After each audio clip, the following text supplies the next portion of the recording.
लोक आस्था के महापर्व छठ पूजा की शुरुआत हो चुकी है। 4 दिनों तक चलने वाली इस पूजा में किस दिन उगते हुए सूरज को अर्घ्य दें और क्या मान्यता है इसकी, इस पर बात करने के लिए हमारे साथ मौजूद हैं पंडित नितिन द्विवेदी जी। पंडित जी, बहुत बहुत स्वागत है आपका नवोदय टाइम्स के डिजिटल प्लेटफॉर्म पर। धन्यवाद, आपका बहुत बहुत धन्यवाद है। और मैं मेरे सारे पूर्वांचल के भाइयों को छठ मैया के उपलक्ष्य में पर्व पे बहुत सारी ढेरों शुभकामनाएं देना चाहूंगा। भगवान इसी तरीके से इनका घर परिवार सभी फलता फूलता रहे। छठ मैया इन्हीं के सभी इसी तरीके से कार्य सिद्ध करती रहे। पंडित जी, सबसे पहले आपसे यही जानना चाहूंगा, छठ पर्व क्या है और क्यों मनाया जाता है? हमारी जो प्रकृति माँ है, जो हमारी प्रकृति है, उसके 16 स्वरूप है। जैसे गौरी, पद्मा, शची, मेधा, सावित्री, विजया, जया, देवसेना, स्वधा, स्वाहा, लोकमात्र, रष्टि, पुष्टि, तदा, तृष्टि, आत्मनम, कुल देवता, गणेश जी का, ये हमारी सृष्टि के 16 नियम हैं। 16 ये हमारी माताएं हैं। इसमें सबसे ऊपर जो है षष्ठी, अर्थात षष्ठ कहते हैं छठे को, जो हमारी जो प्रकृति माँ की जो छठी जो हमारी माता है, वह वर को देने वाली है। वैसे तो सभी वर को देने वाली मां भगवती हैं, लेकिन वह प्रकृति की सबसे मुख्य अंश है। उन्हीं के अंश के द्वारा आदित्य अर्थात भगवान सूर्य की उत्पत्ति हुई थी और सृष्टि के सारे अंधकार को मिटाने वाले, प्रकाशमान करने वाले भगवान सूर्य नारायण की इस समय उपासना की जाती है और षष्ठी मैया के नाम से यह व्रत रखा जाता है, ताकि यह व्रत, वैसे आपको बताया जाए तो राजा प्रियव्रत के यहां पे भी कोई संतान नहीं थी। कश्यप ऋषि जी ने इस व्रत के द्वारा पुत्रेष्टि यज्ञ के बाद एक उनको संतान भी हुई थी, पर उस संतान का कुछ ही समय बाद वह पृथ्वी पर ना रही, स्वर्गलोक को जाने को हो गई। लेकिन उसी समय मां ने, उन रानी ने उस समय यह षष्ठी व्रत रखा और मां षष्ठी ने उस पुत्र को पुनः जो है जीवन दान दिया। तब से यह मान्यता है कि यह व्रत पुत्र को देने के लिए भी लाभदायक है। पंडित जी, 4 दिन तक क्यों मनाया जाता है यह पर्व?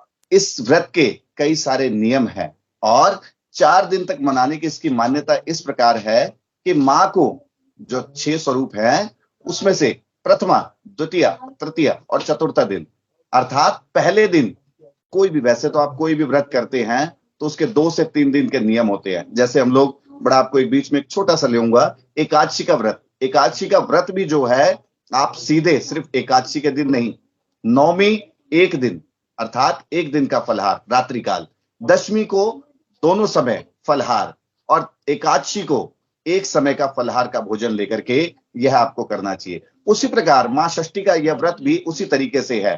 पहले दिन कद्दू, दाल, चावल इत्यादि का भोजन लिया जाता है, ताकि कहा जाए तो यह सबसे जो है कठिन व्रत होता है। इस व्रत को करने के लिए वैसे 36 घंटे का व्रत होता है ये, और इस व्रत के अंदर आपको निराहार, निर्जल रहना पड़ता है। उसके लिए पहले ही शरीर को कुछ ना कुछ ताप मिलता रहे। तो उस ताप को बनाने के लिए शुरुआत से ही, आप पहले दिन से ही आपको दाल, चावल और कद्दू अर्थात पेठे का जो है सब्जी का रोज खाया जाता है। उसके अगले दिन हमारे यहाँ की डिश है बिहार की, उसमें जो है पिट्ठा बोलते हैं उसे, चावल का, उसको जो है बना के दूसरे दिन सभी जो आस पड़ोस में जितने भी जने होते हैं, जिसके यहाँ पे पूजा हो रही होती है, उसके वहां पे उस व्रत को, उस प्रसाद को पाते हैं। और तीसरे दिन भगवान सूर्य की उपासना करते हैं जल में खड़े होकर के। शाम के समय उसको, भगवान सूर्य को जिस समय ढलते हैं उस समय उनको अर्घ दिया जाता है। और अगले दिन प्रातःकाल अर्थात सप्तमी के दिन, षष्ठी के बाद सप्तमी के दिन उगते हुए सूरज को जल दे करके यह 4 दिन का पर्व मनाया जाता है। यानी हर दिन की अपनी एक मान्यता है। जो लोग इस पर्व को मनाते हैं या व्रत करते हैं, किन किन बातों का उन्हें ध्यान रखना चाहिए? यह व्रत सभी जाति, सभी वर्गों के लिए करना जरूरी है, पर हमारे पूर्वी भाइयों के लिए, पूर्वांचली भाइयों के लिए इसमें सबसे बड़ा नियम है, आपके मन में किसी भी तरीके का, क्योंकि छठी मैया कोई ऐसे नहीं कहती कि आप कोई और कोई नियम लीजिए, बस इसमें आपको 2 से 3 नियम अधिक है। क्या है? मन की पवित्रता और तन की साधना। जिसने इन दोनों नियमों को कर लिया, उसके अलावा आपका कोई नियम नहीं बचता। तन की साधना का अर्थात है, मां छठी ऐसी नहीं किसी वरदान को दे देती। आपको यह सबसे व्रत कठिन व्रत कहलाया गया है। इस समय निराहार, निराहार का मतलब है निर्जल के साथ में निराहार। आपको इसमें ना ही कुछ खाना होता, ना ही कुछ पीना होता, और भगवान सूर्य की उपासना करनी पड़ती है। यही इसका सबसे बड़ा नियम है। छठ मैया को हर कोई चाहता है खुश करें, कैसे खुश करें उन्हें? माँ वैसे हमारी षष्ठी मैया पुत्र देने वाली है, अर्थात संतान देने वाली है। राजा प्रियव्रत को भी अच्छी से संतान दी थी। तो उसी प्रकार सबसे पहले इसके नियम के अनुसार मैं कहूंगा, तो जो त्रिया हमारे घर की स्त्री, कहते हैं यत्र नारी पूजन्ते तत्र देवो भवेत्, जहां पे नारी की पूजा होती है वहां पे देवता भी रमण करते हैं, अर्थात घूमते हैं, वहीं पे रहते हैं।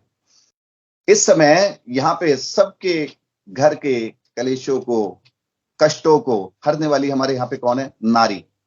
हमारे घर की नारी हमारी सबसे बड़ी रीढ़ की हड्डी है, जो उनको पूजन करता है, और जो हमारे लिए पूजनीय है वही हमारे लिए इन षष्ठी मैया से, भगवान सूर्य से हमारे लिए वर प्राप्त करती है, क्योंकि असली सजगता और दृढ़ता एक नारी में होती है। तो इसीलिए हमारे घर से वह नारी भगवान सूर्य की उपासना करती है, षष्ठी मैया का व्रत करती है, और अपने पुत्र को साथ ले जाकर के एक भरता है डाला, जिसमें सारा मां भगवती का प्रसाद होता है, श्रृंगार होता है, पूर्णतः अपना 16 श्रृंगार करके उसके बाद वह त्रिया जल के अंदर जाती हैं, और वह डाला जो मां भगवती का प्रसाद जो है अपने पुत्र के द्वारा उठवाती हैं, उसको संभलवाती हैं, और उसके बाद भगवान सूर्य नारायण की उपासना करते हुए षष्ठी मैया का व्रत पूरा करती है।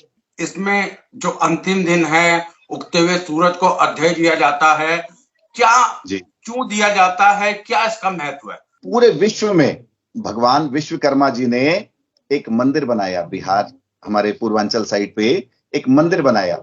सब जगहों पे आप देखेंगे भगवान सूर्य को पूर्व की ओर से आग्रह, अर्थात उनको बुलाया जाता है, लेकिन एकमात्र पूर्वांचल में एक मंदिर है भगवान सूर्य का, जहां पे उनका जो मुख्य द्वार जो है वह पश्चिम की ओर से है, अर्थात उनको ढलते हुए समय जो है उनका ध्यान करवाया गया है। भगवान सूर्य को मां देखिए, षष्ठी मैया के द्वारा ही भगवान सूर्य की उत्पत्ति हुई।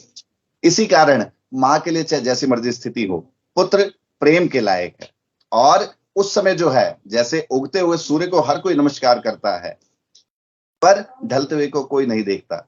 मां षष्ठी ने इस चीज को भी सत्य करके दिया कि आप ढलते हुए सूर्य को जो आप जल देते हैं वह भी आपको अच्छा लाभ और अच्छा फल देने वाला है। अंतिम सवाल है मेरा आपसे, कहते हैं कोई भी पर्व हो, पूजा हो, बिना प्रसाद के संपन्न नहीं होती। बिल्कुल। क्या प्रसाद बनाएं, क्या भोग लगाएं छठ मैया को, आप कुछ बताना चाहें? जो छठी मैया का जो प्रसाद जो है उसे कहा गया है ईख, अर्थात गन्ना। गन्ना जो है मां भगवती को उसका रस चढ़ता है, और चावल की बनाई हुई चीजों का भोग लगता है। और इसमें सबसे महत्वपूर्ण जो होता है वह होते हैं ठिकुए, जो मां भगवती के लिए आटे के चूर्ण से उसमें मीठा, घी इत्यादि डाल करके उसे पका करके बनाया जाता है। मां भगवती को सबसे प्रिय लगते हैं, क्योंकि वह अब तो चीनी चल चुकी है, पुरान कालीन युग में वह गुड़ से बनता था, और गुड़ ईख का ही एक प्रतीक है। पकने के बाद ईख जो है वह गुड़ का स्वरूप ले लेती है। तो बड़ी निष्ठा से, प्रेम से मां भगवती को गुड़ का ये भोग दिया जाता है। गुड़ से बनाई हुई चीजें मां भगवती को दी जाती हैं। राशियों के अधिपति भगवान सूर्य के लिए भी जो सबसे बड़े दान में भी जो कहा जाता है वह गेहूं, लाल मसूर और गुड़ का सबसे बड़ा महत्व बताया गया है। तो इसलिए गुड़ की महत्वता मानते हुए मां भगवती को गुड़ से बनाई हुई जितनी आप चीजें चढ़ाते हैं वह आपके पुत्र के लिए, घर के लिए, सभी के लिए लाभकारक होती है, और सदैव आपके घर में वृद्धि करती रहेगी। किसी भी चीज की कभी कोई दिक्कत नहीं आ सकती अगर मां भगवती को, भगवान सूर्य को अगर आप ये गुड़ से बनाई हुई चीजें चढ़ाते हैं। ऐसा नहीं है, ठिकवे के साथ आप बहुत सी चीजें गुड़ से बनाई हुई आप वह भी मां भगवती को चढ़ा सकते हैं। मां छठी को आप जो निष्ठा से, प्रेम से, सबसे बड़ी बात है आपका प्रेम, सो तन जो तन, अर्थात जो तन को लगे और जो मन से दिया जाए वही आपका सबसे बड़ा भोग है, प्रसाद है। अंतिम सवाल कहा था कुछ, जब ये लोग इंटरव्यू देखेंगे आपका कुछ ऐसा मंत्र बताना चाहें जो दिन इसकी खास मान्यता हो, मैया प्रसन्न हो सके, कुछ इस तरह का मंत्र आप हमारे व्यूअर्स को बताएंगे? अगर आप लिख सकते हैं तो लिखिएगा जैसा आपको लगे। इस मंत्र का नित्य क्रिया में जाप करने से भगवान सूर्य और मां षष्ठी आपसे प्रसन्न होकर के आपकी संतान को दीर्घायु, बुद्धिवान और यशस्वी बनाती है। कात्यायनी लिखेगा, कात्यायनी महामाया महायोगेश्वरी सूर्य अधिष्ठात्री मां भगवती नमो नमः। बहुत बहुत धन्यवाद नवोदय टाइम्स के डिजिटल प्लेटफॉर्म से बात करने के लिए पंडित जी धन्यवाद।